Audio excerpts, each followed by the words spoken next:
Hello. We are now live, both Kilani and I from Toronto and Singapore. Toronto and Singapore. What am I saying? In From Toronto, Toronto. not Toronto and Singapore. I am now in Toronto. So we thought we are going to do the show side to side. So welcome to the episode, everybody. And of course, always let us know where you're dialing in from when you dial in. And Kilani, you're going to introduce our guest today. Yeah, for sure. It's always fun having our summer episodes when you're back in Toronto because instead of having the three people layout on the screens, we can just have the two side by side, which is nice. But today we have a really special guest, Mohiba, as you can see. She's an SAP SuccessFactors Learning SME at Deloitte, helping with HR transformation, and she's on a mission to empower women from all social backgrounds enter the workforce. Today, she joins us to share her story as a woman of color in a leadership position, the roadblocks she's faced on the way there, and how she's overcome them.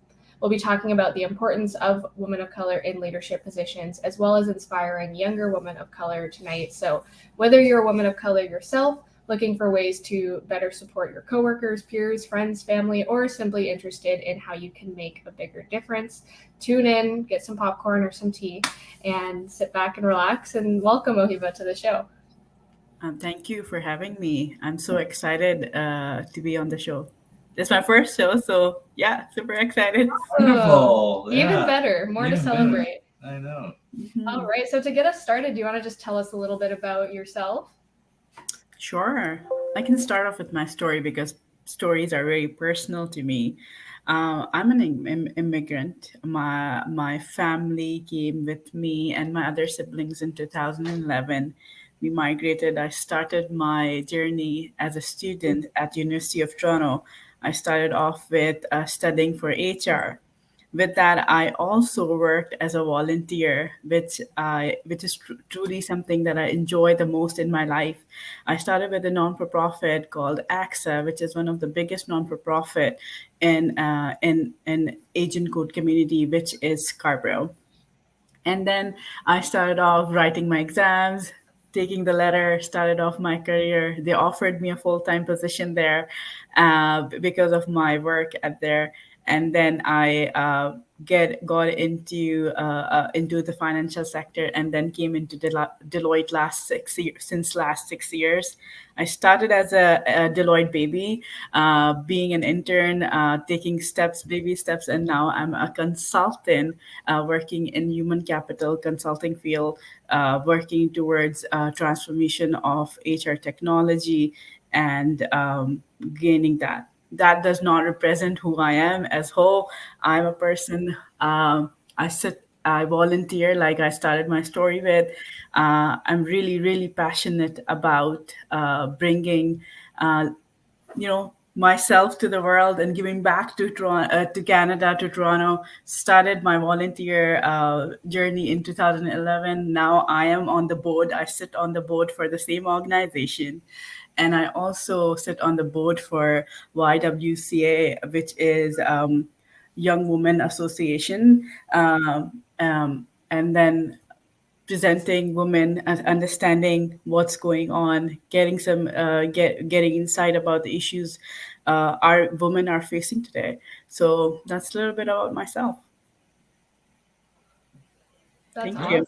Yeah, I think you have such a great story, and thank you for opening with that.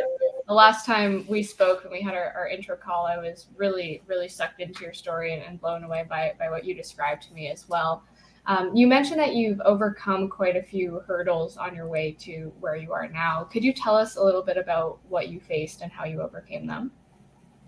I think one of the biggest stories as women of color, especially as immigrants, of what we hear is that, and it's not just me, it's a lot of us. And when I'm interviewing them or counseling women or girls around me, they say that, oh, sometimes Mohiba, they say they don't understand my accent.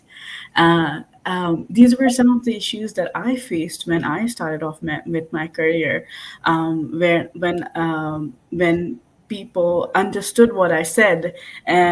But they will come back to me saying, "Oh, I don't understand what you're saying. What do you mean by that?" When I started off with my career, two things were my biggest hurdle. First, definitely the fact that I was a woman of color, but it was very interesting how people perceived me from a particular background, and also my religion, which I never spoke about openly, but they would ask me questions about what do I do, or do I eat this or that. At the same time, they would kind of mock me for my accent or my thought process. It Mm. was very, very hard for me as a woman seeing people make mocking me, and other people on the team just looking at them and not saying anything. That's something I do not encourage. It taught me a hell a lot of things in my life. When anybody around me goes through that, I tell them it's not about you. We can always work on your communication skills. We can always work on your don't feel that your color is something that is going to be a hurdle in your life, or your religion, or where you come from. I would also like to add, recently on my way to TTC, TTC is Toronto. It's our transit system, and I think a young girl was very upset having a conversation with her mother, and I could hear her side by side, and she was, again, a woman of color, and not pointing out or something like that. She was from our African Black community. And I think she was very sad about a position that she didn't get. And her mother said, I always told you to keep your hopes down because you are a Black woman. Those were the words of the mother.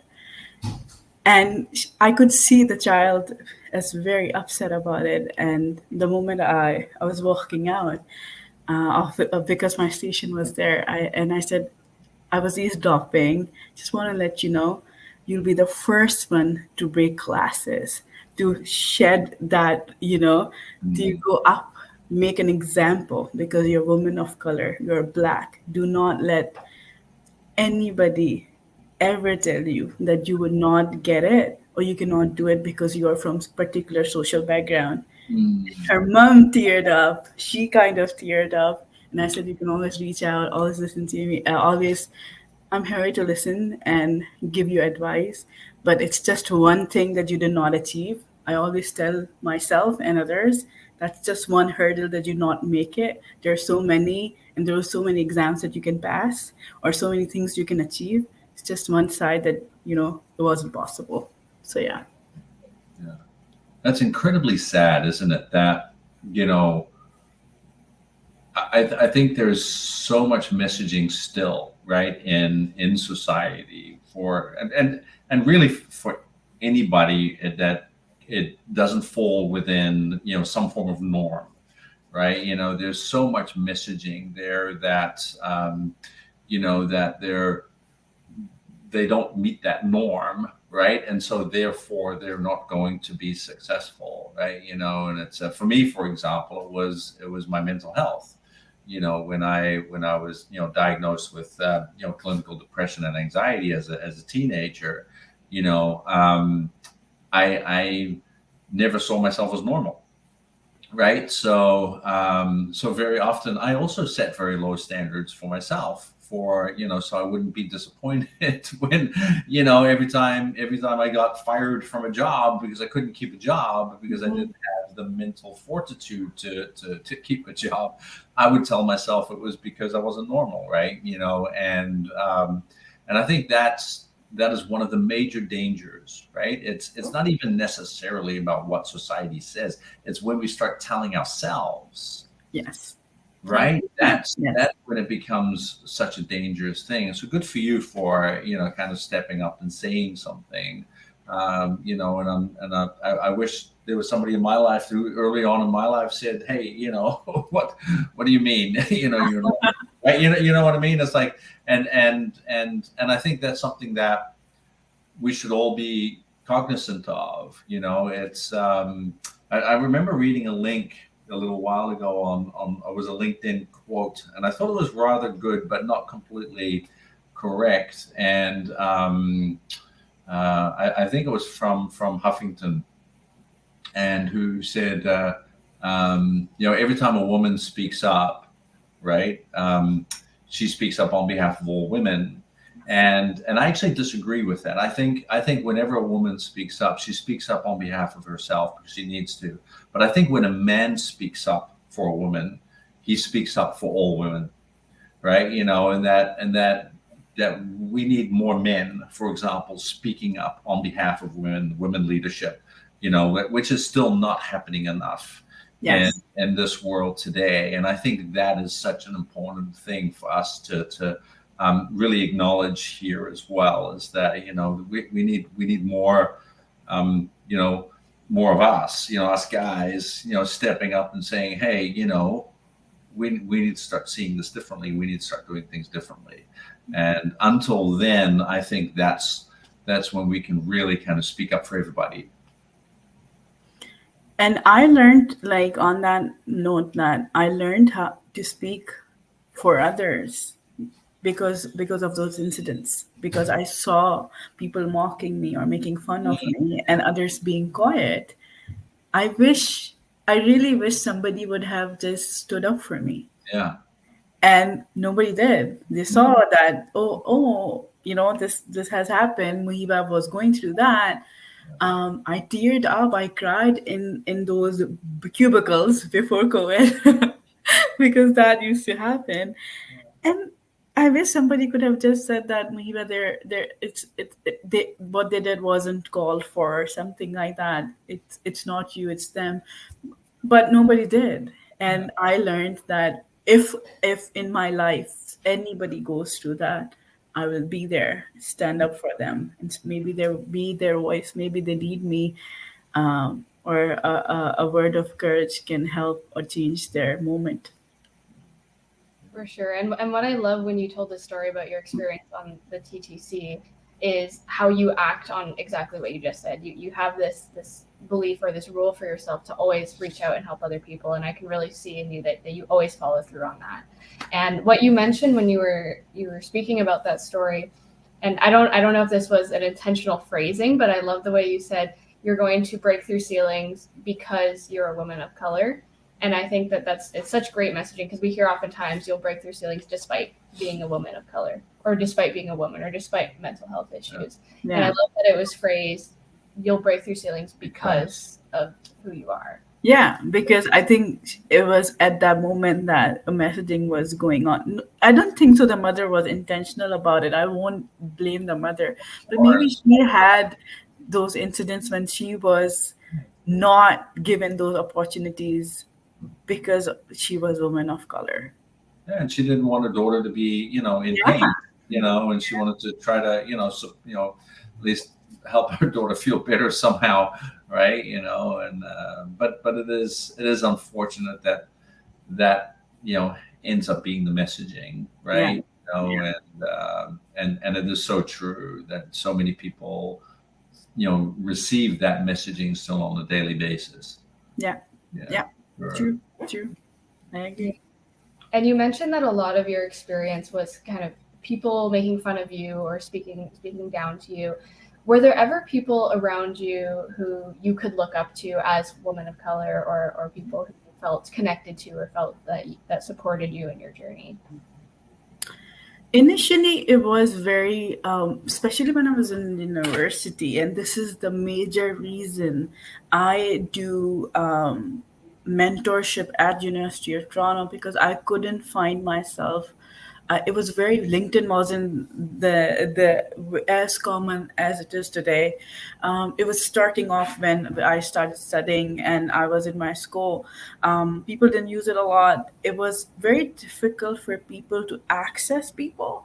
And around me there weren't a lot of people who would mentor me or who I can look up to. Mostly were men. It's not that I have amazing mentors who are men, but I wanted somebody who can I connect to, who could understand my story as an immigrant, who could understand where I'm coming from, what social like find in terms of social background, all of that I'm coming from. I needed that who could understand that. Initially, I could not find somebody, but more and more that I go went into different positions, I got accesses to other women, especially when I'm reaching out and I'm more out there. I think I did get more help and more assistance that I needed. Yeah, and what was the difference for you in your experience between the times where you didn't have that assistance and the times where you did? The major difference was that there was nobody to say that it is okay. It is okay if you failed. It's it's not even about failure. There was nobody to cheer to have that there for me to be like, oh, you achieved that thing. That's let's party, let's celebrate. Yeah. So that it was just, I think I missed companionship. Mm. Uh, Guidance really matters, especially when you are going mentorship. Coaching really matters to shape you as a person. I Mm. truly believe my coaches, my mentors, women or men, really defined me or polished me as a person. They guided me through through things that I wasn't able to, or I could have done better, or it was not in my mind set or mind frame. They brought that in my life.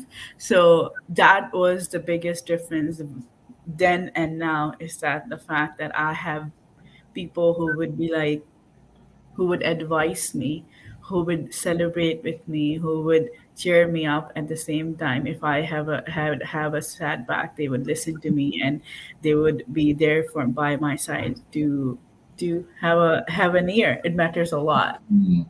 Yeah. Wow. Yeah. You know what strikes me too, right? As you're saying that, because of course, as much work that we might be doing in the field of diversity, equity, and inclusion, and all of those kind of things.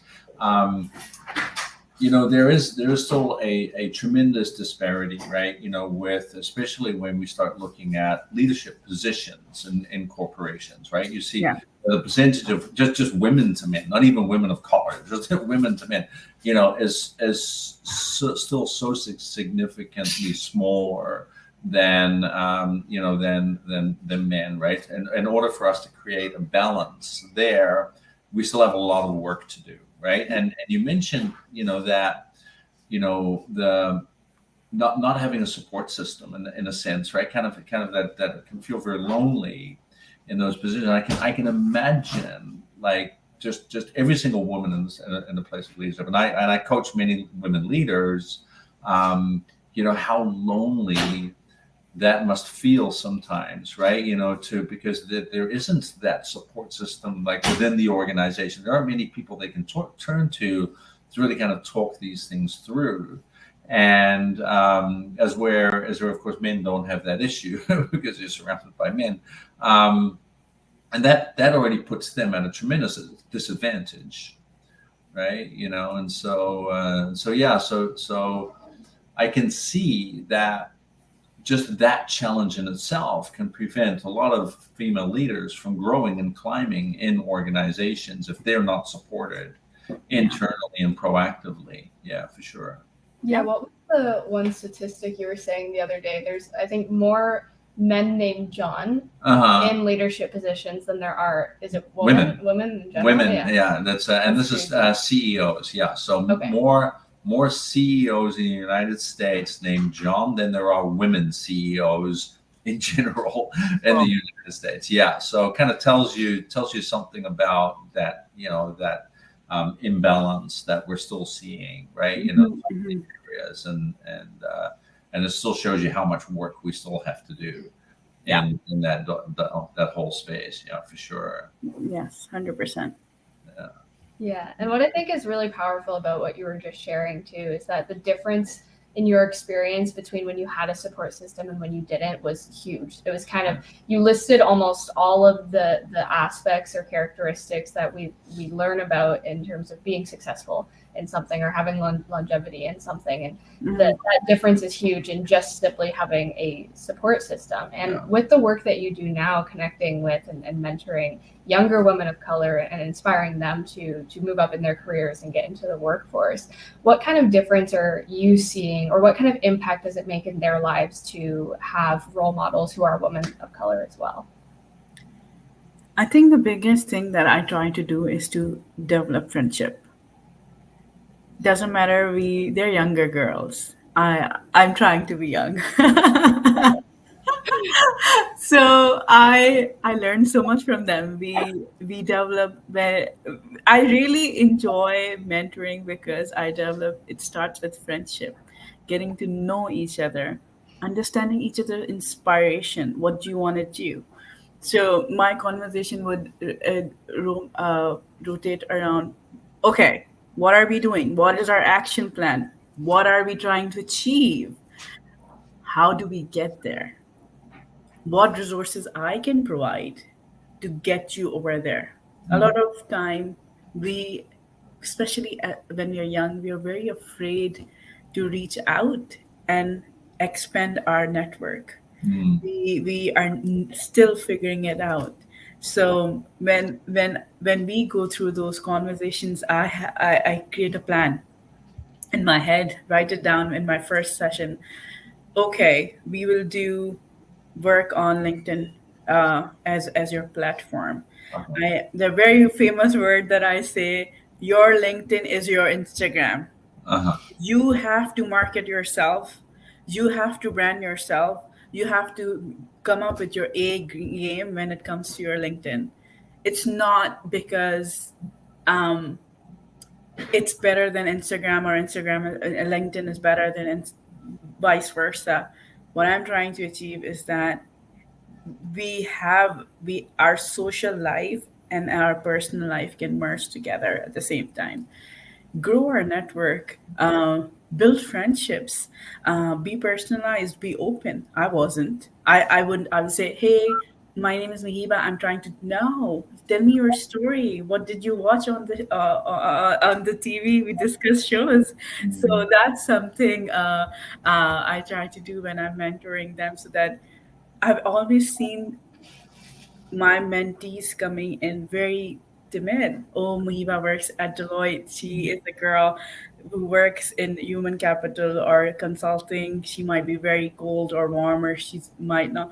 But over a period of time, when we talk about other things, their personal life, what's going on, how can I help, expand them, give them advice. We sit down. There's a proper session where I go through their LinkedIn, give them advice. I'm not the best, but at least I can give some pointers, go through their resumes, and in the end, encourage them to apply.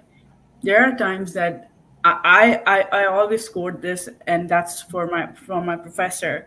He said we were. I still remember we all were about to graduate, and he said you are going to apply to 100 jobs, but you only need one. So doesn't you are going to get 100 acceptance or 100 rejections, but you are going to accept one because you're only one person. So you will get the one. So no problem. Doesn't matter how many rejections we receive, we are going to move forward ahead with, because you're just looking for one. We are not looking for hundreds. So it's okay. So these are some of the things that I work through my mentoring sessions. Mm. Yeah, and so I'm hearing two things, right? So the first, it seems to me that a maybe a possible restriction, right, or an inhibiting factor, maybe, um, is for especially these young women, right, to have the confidence or maybe comfort to kind of just step out and say, hey, this is me, this is who I am, Yeah. right? Kind of, maybe there's a degree of, whatever the restriction is or the inhibiting factors are, but there seems to be an inhibitor that prevents them from just being willing to do so, right? And the second one that I hear is kind of maybe a resistance to just being vulnerable. Yes. That with that willingness to ask for help, that Yeah. willingness to say, hey, I'm just alone, right? I'm alone here. I need support, or I need help, or one of those things. And that if you're a female aspiring to be in leadership, or you are in leadership, is if you can do those two things, that would make a major impact in your growth as a Yes. professional. 100%. Yeah, awesome. And I always tell them that leaders that I connected with, it was never because of work. On a personal note, we both opened up, the leader and I, may it be men or women, or even coaches or mentors. We talked about our personal story. You don't have to get personal about, oh, this has happened, this, or, but you can open up about your interests. Where have you traveled? Show your personality. Otherwise, you're just a name. And that's something I learned over a period of time, and that's something I teach my my mentors as well, that we have to be personal for in order to make an impact, and in order to be remembered. And because each person is unique, you bring a unique story to the table. Be vulnerable, be open about it. And and I'm 95% or 99% of the time, people will be kind. They will be there to share that moment, or listen to your story and give you advice. Yeah. Yeah. I think that's what's so great about LinkedIn too, and why I really get why you're pushing that for younger women too. Is it is such a great place to connect with people, and in my experience too, pretty much everyone you speak to is willing to help or connect with you in some way. And like you said, every conversation, and a lot of conversations I have end in friendships even, but they all end in valuable connection of some kind. 100%. Yes. Yeah. That's Yeah, and so now we've talked a lot about kind of the impact of younger women of color in leadership, which I think is such a great topic. And one question I'm really curious about, kind of looking at a more futuristic side of things, if we were able to kind of create a perfect balance and have women of color be really influential in leadership positions, what kind of impact do you think that would have on our collective world? Sorry, you got to. Sorry. That's okay. Where did I cut out there? Can you repeat the question? Sorry about that. Yeah, no problem. So the question is, if we were able to create a perfect world where women of color had, equal influence and equal representation, what kind of impact would that have on our world? I truly believe in balance, where men and women both are represented at the same time, and at the same positions. Or what it really, the impact that it's going to bring is that, where we're living in a society, for me, if I see somebody, a woman up there, it brings inspiration for me. I think in my head, as a woman or a girl, I want to be there. I want to be that person. I will be there one day.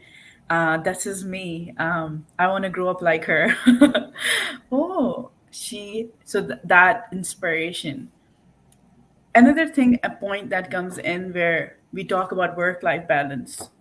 When women bring in, because they're mothers, they're usually, they're it's not that they bring that balance of coming in, that I want to have my me time, not just because they're mothers. It's just that as women, we really believe in taking care and be voicing that. So that brings a lot of aware, in terms of sensitivity on the project, or caring aspect, that nurturing nature comes in when women are leaders, which is something that really inspires me, because they bring that, okay, we have to do this, or it's this not that, they're 100%. As women, we believe in deliverables. At the same time, we believe that it's very important to have work life balance in that aspect. First is definitely inspiration. Second is work-life balance, and the third one that I believe that makes a very big difference is leadership styles. You see two different personalities. You see a mix. They learn, women and men both learn from their experiences. Their leadership styles are different, and as a person, I really enjoy that their personalities, how they understand or navigate through problems. So these are the two things that really brings a big difference, or that world how it will look like is how these three aspect of it. That's awesome. Yeah. Absolutely. And and I can see that too, right? Like if you're have that greater balance, right, at those senior levels. A lot of research points, for example, right, that women are much more emotionally intelligent leaders than men are, Exactly. right? So having more of that balance will change the way organizations make decisions about their visions for the future, about the impact that they're making on society, and so I really believe that when that level gets more balanced, we're actually going to see a flow over of the amount of good that's going to happen, not just in the independent workforces of those organizations, but literally into society, Yeah. right? Where we're going to see society become better because companies are going to start contributing to making their communities better rather than just the bettering the pockets of their shareholders, right? And I think that is such an important thing. And the other thing too is, if you think about, of course, I might be heavily biased here, living with all women in the household, but I also believe that women are tremendously courageous, right? I think they have tremendous courage, like you said. Just the fact that you can be a mom and you can be a full-time leader in a leadership position. The amount of stuff that women can do, and those kind of that men they just leave us in the dust, right? Yeah. And it's going to take a tremendous amount of courage to be able to make those kind of impactful decisions for the betterment of societies and communities and all of those kind of things. And that's just something that generally men don't have. And so we're always going to be limited in the growth of society if we don't have a better balance at those higher levels for between men and women, and including of color. That is extremely important, because we need to be, like you said, we need to be able to inspire everybody in society, right? All levels. We can only do that through diversity. Yeah. Right? Yeah, 100%. absolutely. Yeah. So I'm on board with that for sure. Right? Yeah. So hopefully somebody's listening.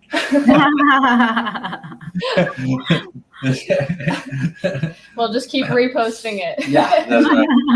Come on, people. What are you doing? Come on. Yeah. You know what to do. Yeah. Yeah. So And especially where our world is evolving, right? When the new ideas that women bring on table, the thought process. I'll just just a random example where a lot of guys or men go golfing, we go shopping, we read books. I'm pretty sure, I'm not saying men don't read books, but we read books. Like, those different ideas, those experiences from childhood, from the society. I will never disregard that fact that as men and women, we are perceived the same way. No, we no. are different in terms of how in people's perception. Doesn't matter, our personalities are stronger or are equal to each other, but people do perceive like these people, like women and men, differently. In terms of inspiration, when you said where our world is evolving, we're talking about LGBT community, where where we have maybe two families or two couple, same sex couples look up to those people saying, oh, you know what, we just started a family, we're planning to start a family, we adopted a child. World is evolving so much. We need those role models to look up to. If she can do it, I can do it. If she stood up for herself, I can stand up for myself, because we just started a family, or I want to start a family, or it doesn't matter where we are in stages of life. It just gives us encouragement to go out there. Yeah, exactly. And you know, and it's and this might be a bit forward from me, but you know, something I say a lot is you know, if every country in the world was run by women, you know, I really believe the world would look very different. I truly believe that too. It would be a place of collaboration. It would be a place of innovation. It would be a place of, you know, a world of growth, of balance, of like, you know, and a lot of the issues that we're seeing today, I don't think they would exist, to be honest. And it's very interesting to have that a case study as a case study for us to. I really looked Yeah. into New Zealand, Uh-huh. where we saw a young woman Just taking leadership, taking decisions, how she dealt with the biggest terrorism attack ever that occurred in New Zealand, COVID, Yeah. and there are wildfires. There were three different things that it wasn't like, oh, one thing happened, one thing went wrong in her leadership. But how she dealt with it, it really inspires me. How she collaborated with other countries. Each each of these crises were dealt with a lot of care, a lot of considerations, and it was just an organization. It was the whole country that was looking up to her, and the world was looking up to her. No. It was very, very interesting. I read about it a lot. Yeah. And actually, you know, what I find about that too, that example, actually, even how she stepped down Yeah. was such a courageous act of leadership. Yes. Yes. Right? Like, you know, I mean, right now there are men in the world trying to hold on to their positions of power, right? While they have long passed their expiry date. Yeah. And they're still trying to hold on those positions of power. We have no idea why. And here you have this woman who has accomplished such amazing things in such a short period of time, and they kind of go, you know what? I think it's time for somebody else. I think it's, you know, it's time for me to step aside, focus on my family, do what I, you know, need to do. It's time for somebody else to do the job, you know. So I mean, that is inspiring. 100%. You know, like if every leader could realize that point, you know, if we're to say, hey, I think I have just made myself obsolete, I am now going to step aside and welcome that next, you know, we're only going to see evolution. Yes. 100%. Right. You know, and that takes strength to be able to do that. You know, and it's not a sign of strength to try to hold on to power. That's not a sign of strength. You know, so yeah, and I admire that a lot in her. Yeah, for sure. Yeah, for sure. Me too. For sure. Awesome. Well, thank you so much for sharing your story with us and sharing this time and space here. I just have one last question to kind of round us off here, and that's, where can our audience connect with you? They can connect with me, obviously, on LinkedIn. I might sometimes be late to respond. It's not that I'm trying to ignore anybody. It's just that I've been so busy with my own personal life and my work at the same time. So please reach out on my LinkedIn. More than happy to have coffee chats, guide you through. It doesn't have to be a woman of color. I say I'm colorblind when it comes to my to races, to people. Please, more than happy. Please reach out to me on my LinkedIn.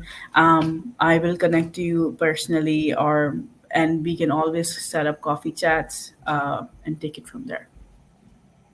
Yeah. Great. Awesome. Sounds good. Thank you. Do you have any closing? No, I just want to thank you so much for coming on and sharing your story and you know, and telling us a little bit more about, you know, kind of your experiences and then, you know, giving us an opportunity to kind of play in this in the simulation, this amazing simulation of possibility, which I love.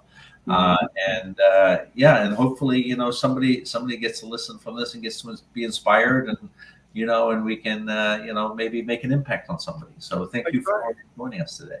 Anytime. It was such a pleasure talking to both of you, and thank you for having me as a guest. It was truly my pleasure.